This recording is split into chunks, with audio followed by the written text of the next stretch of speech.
What's up, everybody? My name is Nathan, and I'm going to show you how to edit a raw file like this today.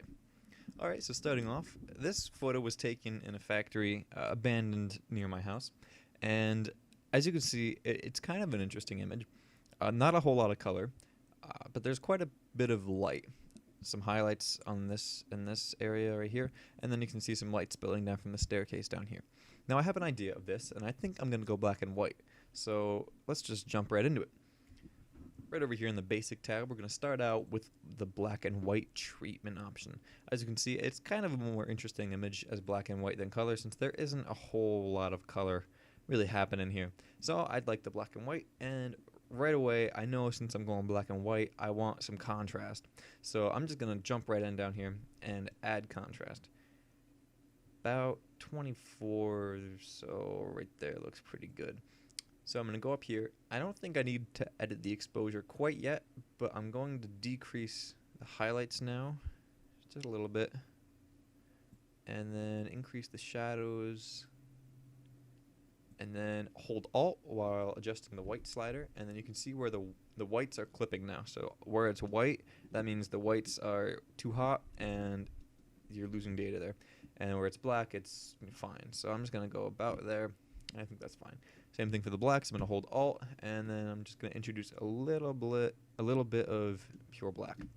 Perfect. So that's what I'm going to do there. I think black and whites, they can benefit from clarity quite a bit.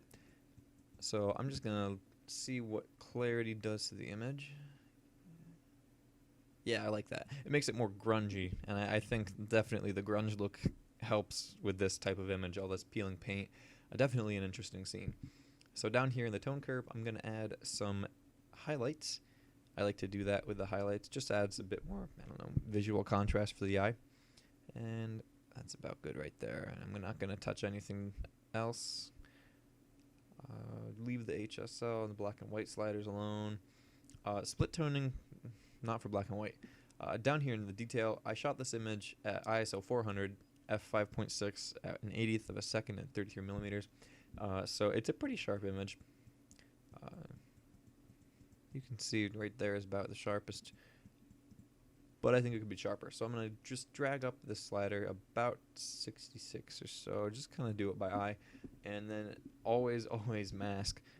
When there's no detail there, you don't need to sharpen it. So just going to bring down that a bit right there, the masking, and that looks good right there. I'd say that's pretty good. And then whenever you sharpen this much, it's going to add some noise, especially in the shadows. So as you can see right here on the side of the wall, there's a lot of noise. Down here in this piece of wood, tons of noise. So I'm going to go ahead and do some noise reduction. I'm just going to keep it around 15 or so. Just see what that looks like. It doesn't affect the image too adversely. I don't particularly like the tool, but I think it definitely helps, manage the noise. And if you're making large prints, or if you're going to set this as like a screen background or something like that, it really does help to treat the noise in an image. I'd say that's probably pretty good. But oftentimes the luminance slider will make things look really plastic, and when you're going for a grungy look, it doesn't really help too much. So I think after the noise reduction, I think I'm going to add a bit more clarity, and it's going to reintroduce a little bit of noise, but I think that's all right, just a little bit of clarity.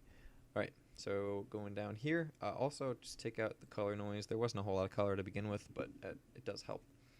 Remove chromatic aberration, definitely. I always want to do that, because here there's a lot of, usually next to your highlights, there's chromatic aberration. And even in black and white images, you can tell kind of where it happens. Just a little bit of fringing, but it's not as important in black and whites. Profile corrections, yeah, I think I'll use them this time.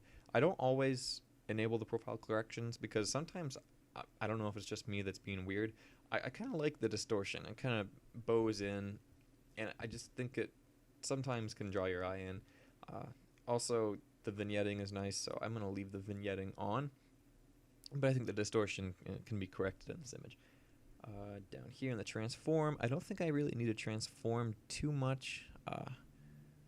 I'm going to maybe straighten that line though, so usually I'll just go to auto, see what it does. Alright, that's not bad. It also messes up your crop sometimes.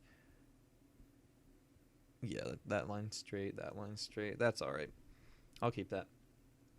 So then down here to the effects tab, I'm going to add just a little bit of vignetting. I think for black and white images it really helps, well, for any image actually. But I'm just going to add about -19. I like that. Dehaze, not for this image. And camera calibrations, I think I'm going to just leave it at standard right now. I don't want to go through them all. Alright, so that's the basic edit done. Now, a lot of times I really like to add some dodging and burning, and especially for images with a lot of variance between shadows and highlights, dodging and burning can really help. Especially for this kind of an image, it's really an old, deteriorating, kind of just an old grungy look, and I think dodging and burning can really help. So, oftentimes I see people kind of plan out where they want to dodge and burn, but for me, I just kind of go as I go, and if I don't like it, then I delete it, and if I like it, then I'll just keep it. So wherever I think dodging and burning could be useful, I'll try to add it. So typically how I visualize where I want it, I just kind of think where there's already light. See, right down here there's not much light except when you get into the doorway. So the doorway kind of spills some light out over here, and there's also these windows up here.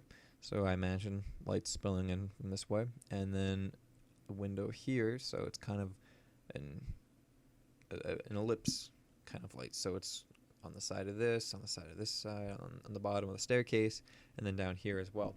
So also up here there's highlights already. I really want to accentuate that, kind of just add some mystery going off the screen, and then maybe add some light right here. So I think I'm going to start that now. So go up here, grab the Radial Filter tool, and you want to set the temperature, everything to 0 essentially. If you hold Alt and then just press reset, it just does all that reset, but I only had 2 things to fetch here. So go ahead and increase the exposure, and now you are ready to dodge and burn. I'm just going to start up here, I think, and just draw out an ellipse. I want a pretty big one, and then rotate that to match where you have it. Maybe a bit more narrow, and I'm just going to increase the exposure some more. And as you can see, it also affects the entire area that the mask is in. I don't really want to affect the shadows necessarily on this railing, so I'm going to drag the shadows a bit down and then the highlights up more.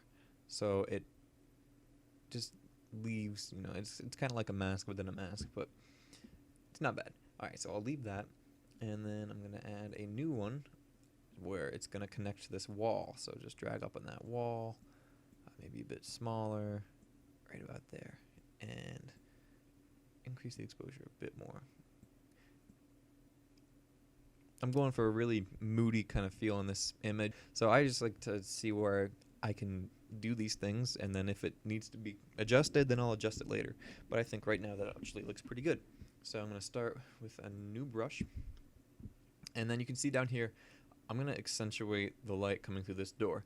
And spillage is something that happens, when light comes through an opening. And right down here I think could be a bit brighter. So I'm just going to add a rather large mask, and then increase the exposure down there, and then the highlights. Just kind of add some detail there. Alright, that looks pretty good. I'm going to also add a bit of a mask right here, because I think from this light and then this combined, it would just be spilling over a bit onto this edge. So not a huge amount, maybe 0.38, and then just a little bit of highlights. I think that looks pretty good. Maybe feather it out just a bit more. Alright, that looks pretty good. Alright, and now I'm going to also increase the exposure on this side of the stairwell as well, because the spillage from here and then wherever else it's coming from up here. So draw out a mask, maybe about that long, rotate it to match, and then increase the highlights. Not bad. Alright, and then I'm going to start over here. Obviously, you can tell exactly where the light is affecting the part of the image by just looking at the image. As you can see here, this pipe right here has highlights on it on both sides from both of these windows over here, and the bottom of the stairwell also has highlights on it. So I want to first start off with the stairwell, so I'm just going to draw a long and thin one, long and thin filter, and rotate that to match the stairwell, and then increase the highlights on that just to accentuate the brightness coming through this. And then I'm going to duplicate this one because I want to pretty much do the same exact thing for this side, just to make, I don't know, more detail.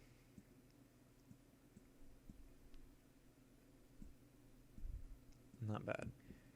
Another thing to note about these filters is when you have the feather turned up to 100, like I usually do when I'm dodging and burning, most of the effect is going to be applied towards the center of the filter. The edges are going to have some of the effect applied, but it's going to be so feathered that it becomes a lot weaker towards the edges. So most of the time you'll want to just bring the edges out a bit further than where you want it to affect. That way it looks a bit better. Cool. So if we just toggle off what we've done so far, we'll see the effect that it's had. And I think that looks pretty good. I think I'm going to decrease this exposure over here. I don't think it really needs that much. Let's just take the highlights in that one.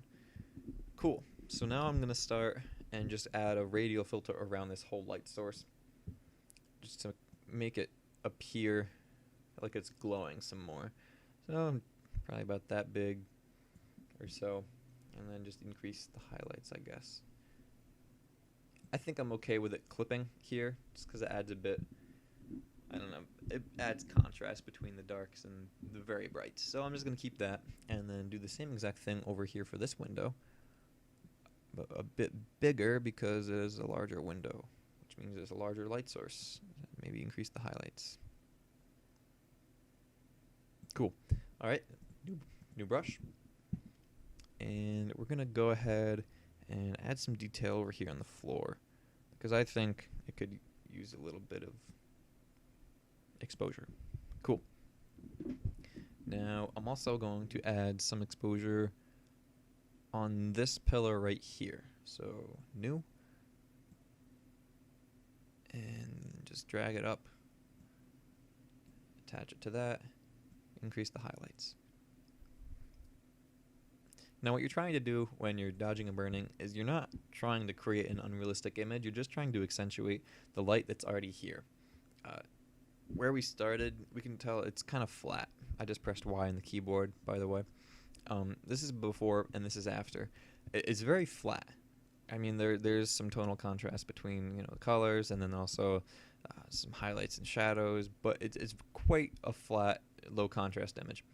And I mean, that's because we shot in RAW, but we want to add contrast back.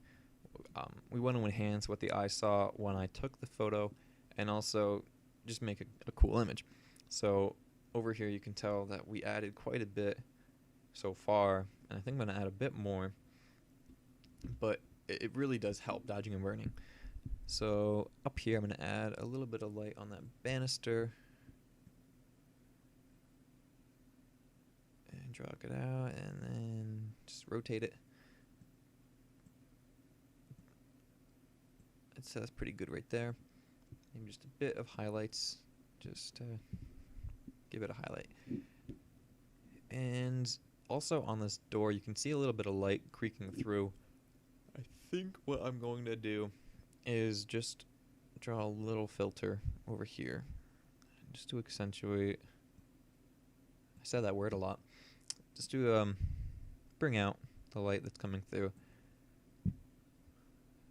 I'm going to add a bit of light on this side, and I think I'm actually going to use a brush for that, just because I don't want it filtered. I don't like the shadows being too dark. It's just a personal preference for me. I mean, you might want to completely black this out, but for me, I just want to increase the exposure a little bit on this side. So I just grabbed a brush here, and I'm just painting on the exposure. I'm just going to bring up the highlights.